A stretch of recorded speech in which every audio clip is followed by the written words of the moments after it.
Le projet GDEC a démarré en 2023 et a pour origine deux aspects importants qu'il faut souligner. D'une part, il y a la loi sur la décentralisation qui a été adoptée en 2019 et qui a conféré aux communes les compétences de gestion de déchets sur leur territoire. Et d'autre part, il y a eu les projets PEAT 1 et 2. PEAT, c'est le projet eau assainissement du Togo, un projet financé par l'Union européenne et qui a été mis en œuvre dans les 5 communes chefs-lieux de région du Togo. Donc, le projet GDEC est intervenu à la suite des projets PEAT 1 et 2 et a permis, en fait, de renforcer les capacités des communes pour pouvoir utiliser les infrastructures et équipements qui ont été acquis et construits dans le cadre des projets PEAT 1 et 2 et aussi d'opérationnaliser la gestion des déchets sur le territoire.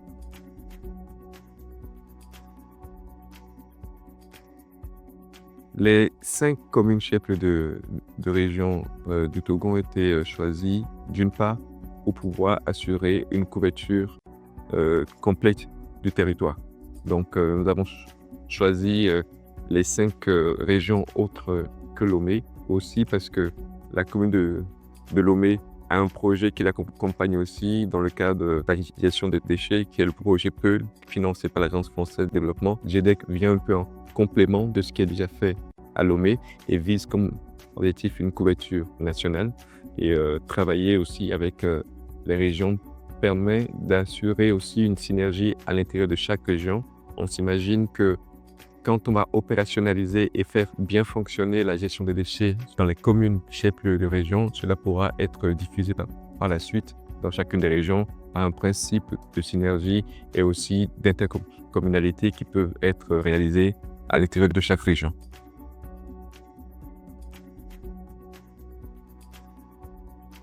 Le projet GDEC a connu différentes étapes dont les principales sont les suivantes. En juin 2023, nous avons organisé le premier comité de pilotage national où le ministère de l'administration territoriale, de la décentralisation et de la chefferie coutumière a manifesté un intérêt à élaborer des politiques communales dans les différentes communes où nous intervenons. Par la suite, en mars 2023, nous avons validé les diagnostics qui ont été faits dans chacune des communes. Nous avons regardé quels sont les équipements, quelles sont les infrastructures présentes dans les communes et comment on peut organiser le lancement du service en l'état.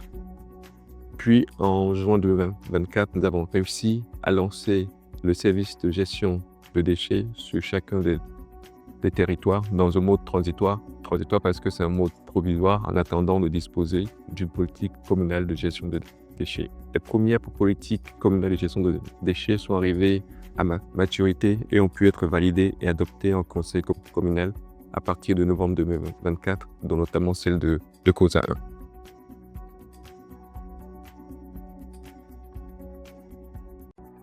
Alors, il est important de souligner que les infrastructures de gestion de déchets n'ont pas été mises en place ou mises en œuvre par le projet GDEC, mais plutôt par les projets PEAT 1 et 2.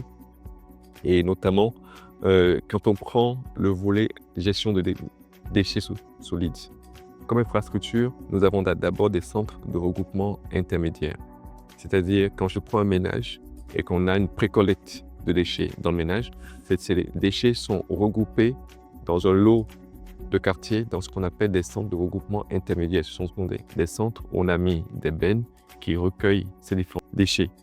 Par la suite, les déchets sont convoyés vers un centre d'enfouissement technique qui est le lieu de destination finale où ces déchets sont stockés et traités. Quand on prend les bouts de vidange, quand on a des latrines, quand on a des toilettes, des déchets et qu'on vient curer ces latrines, les déchets qui sont curés par les camions qu'on appelle Spiro sont transférés dans des centres, dans des stations de traitement de bouts de vidange. Donc, c'est des STBV qui sont construits dans chacune des communes où ces déchets-là sont séchés, maturés et traités pour faire de l'engrais biologique.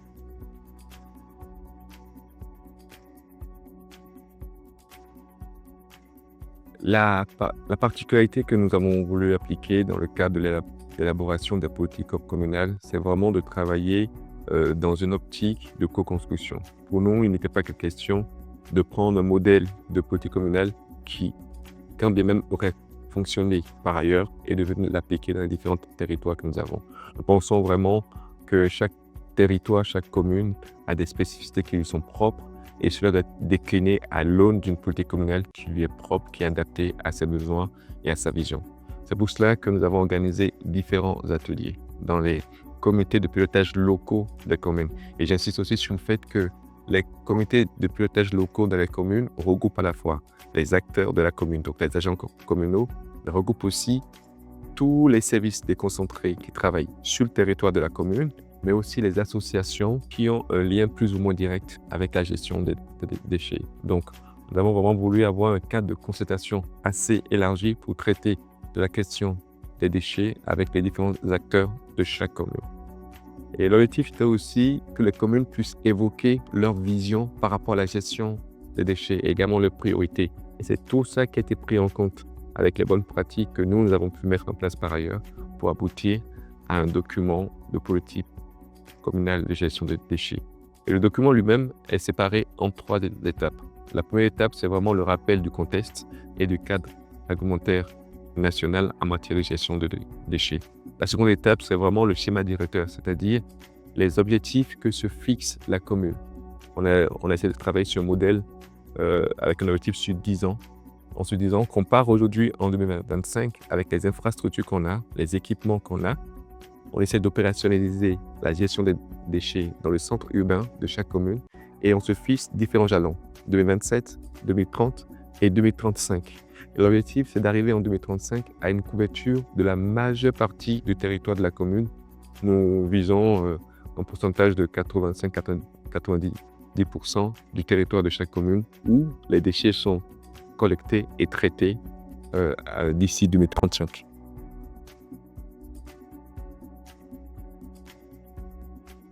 Dans le cadre du projet GDEC, nous avons rencontré différentes difficultés. Et les principales sont, d'une part, au niveau des ménages, nous avons constaté une réticence. Réticence, pourquoi? Parce qu'il y a eu des expériences passées qui ont plus ou moins fonctionné.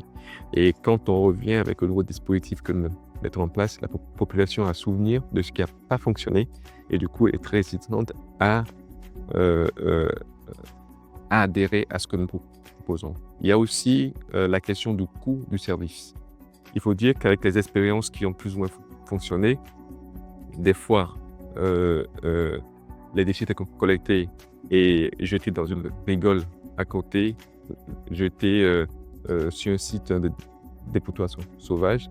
Et le coût n'est pas le même qu'un service réglementaire, fonctionnel, qui nécessite plus de moyens à mobiliser. Quand bien même, il faut dire que les coûts d'abonnement que nous demandons à la population sont fortement subventionnés par les communes et ne représentent qu'une petite partie, c'est-à-dire que le maillon de pré-collecte, collecter des déchets des ménages, les ramener aux scieries. Il n'y a que ça qu'on demande aux ménages. Tout le reste, le transfert des scieries vers les CET et le traitement dans les CET est entièrement pris en charge par les communes. Et malgré cela, nous avons encore malheureusement des ménages qui sont réticents. Et l'objectif, c'est de poursuivre justement la sensibilisation et nous accompagnons dans ce sens les communes. Nous accompagnons aussi les opérateurs à sensibiliser les populations et à leur rappeler le bienfait de la démarche qui est réglementaire et permet de réduire les risques sanitaires et aussi améliorer l'environnement. Nous avons aussi les mauvaises pratiques des opérateurs, que ce soit les opérateurs de bout de vidange, que ce soit les opérateurs de pré-collecte de déchets solides. Quand on prend les opérateurs de collecte de bout de vidange, historiquement, certains déversaient les bouts de vidange dans des champs auprès d'agriculteurs qui avaient besoin d'utiliser ces bouts de vidange pour leur exploitation. Et aujourd'hui, nous leur demandons d'aller à la station de traitement de bouts de vidange pour les dépoter. Donc, cela génère aussi quelques réticences. Donc, bien évidemment, nous accompagnons aussi dans ce sens pour sensibiliser, pour accompagner à mettre en place une convention entre les communes et ces opérateurs et réglementer comme il faut la filière.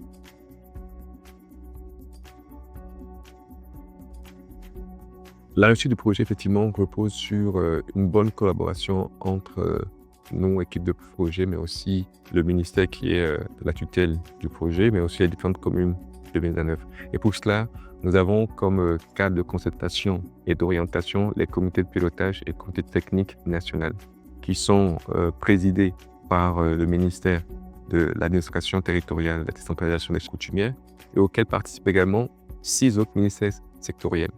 Les communes sont aussi présentes. Les différents sujets qui sont transversaux et communs aux différentes communes sont débattus et nous essayons aussi de trouver des synergies avec d'autres projets portés par d'autres ministères sectoriels dont les thématiques se rapprochent plus ou moins de la gestion des déchets. Et justement, le ministère joue un rôle régulateur intéressant aussi qui permet de trancher et d'assurer un équilibre dans les choix qui sont faits.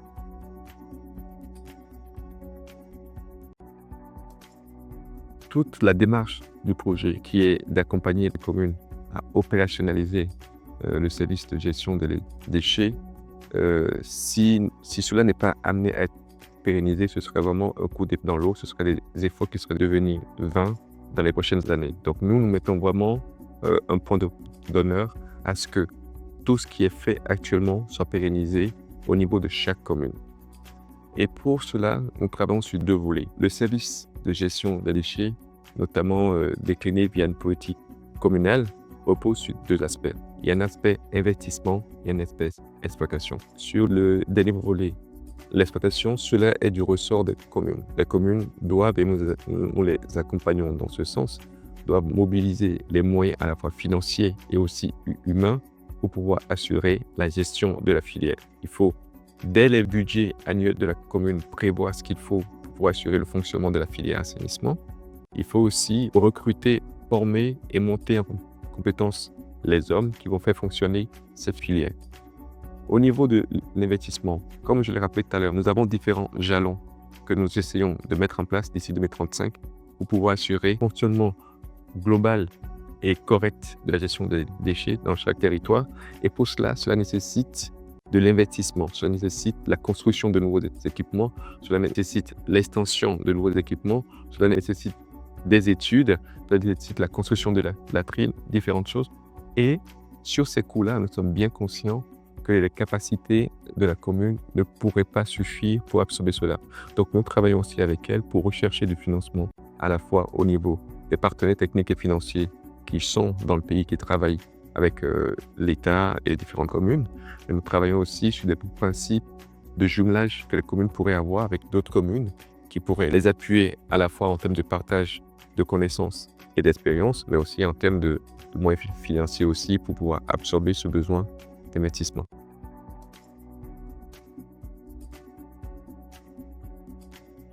Aux citoyens togolais en général, j'ai envie de dire qu'il est important que chacun puisse avoir conscience et limiter son impact sur l'environnement au travers d'une bonne gestion de déchets. D'une part, il faut avoir conscience du volume de déchets que chacun génère.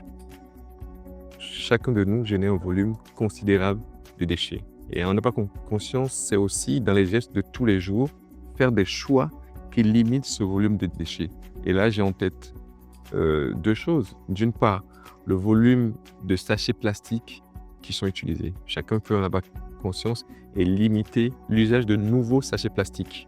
Et apprendre aussi à réutiliser ceux qu'on a déjà pour pouvoir limiter la production et du coup la gestion qui en est faite par la suite. Et d'autre part, il faut aussi prendre de bonnes habitudes. Éviter les feuilles qu'on peut voir un peu partout de déchets. On les voit à la fois dans les grandes villes que à l'intérieur du pays. Et on peut faire ces choix déjà pour limiter notre impact sur l'environnement. D'autre part, chaque citoyen togolais peut prendre la décision de s'abonner, de pouvoir confier la gestion de ces déchets aux organismes qui sont accrédités par les communes. Et cela permet de rentrer dans une filière qui est réglementaire, fonctionnelle, qui permet une gestion adéquate des déchets. Aux autorités nationales, j'ai envie de dire que l'amélioration de la gestion des déchets dans un territoire participe à l'attractivité et à l'aspect de salubrité publique du territoire. Et un territoire qui est propre, qui est entretenu, qui est beau, est agréable déjà d'une part pour les concitoyens qui vivent dans ce territoire, mais peut être aussi attractif à la fois en termes de tourisme qu'en termes économiques pour le développement de la ville. Donc, bien gérer ces déchets peut améliorer aussi la performance économique de nos villes.